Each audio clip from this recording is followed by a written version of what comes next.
សម្រាប់ម៉ាក់ដែលមានអូនចាប់ពីអាយុ10ទៅ11ខែត្រលាន់ឡើងចង់ញ៉ាំបបរគ្រប់គ្រឿងអាចធ្វើជាម៉ឺនុយបាយជ្រាឬក៏បាយចំហុយបាន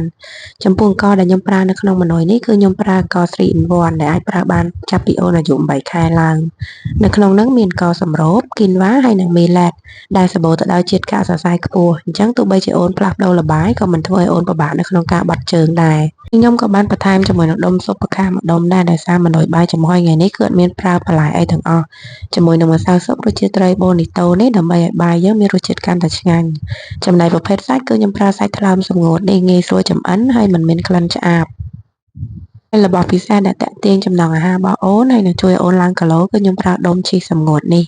តាមពិតទៅអាចប្រើម្សៅជីក៏បានដែរប៉ុន្តែដោយសារម៉ឺនុយនេះធ្វើឡើងសម្រាប់អូនចាប់ពីអាយុ10ទៅ11ខែអញ្ចឹងប្រើប្រភេទជីឲ្យត្រូវអាយុរបស់អូនហ្មងទៅចំណែកឯរបៀបចម្អិនគឺងាយស្រួលទេបងគ្រាន់តែលាយគ្រឿងផ្សំទាំងអស់ហ្នឹងចូលគ្នាហើយដាក់ចំហុយយកតែម្ដងតែប្រភេទអង្ករនេះមុននឹងយកមកដាក់ចំហុយខ្ញុំលាងសម្អាតវាឲ្យស្អាតហើយត្រាំចោលរយៈពេល15នាទីសិនទើបយកមកចម្អិនដើម្បីឲ្យសាច់អង្ករយើងឆាប់ឆ្អិនពីព្រោះថាពេលដែលយើងចម្អិនបែបចំហុយអញ្ចឹងគឺវាអាចប្រើពេលយូរជាងពេលដែលយើងដាក់ឆ្នាំងហើយដាំទឹករម្ងាស់ក្រោយពីបានលាយគ្រឿងផ្សំទាំងអស់ចូលគ្នារួចរាល់ហើយយកវាមកចំហុយនៅក្នុងទឹកដែលដាំពុះរយៈពេល30ទៅ45នាទីគឺរួចរាល់អាចឲ្យកូនញ៉ាំបាន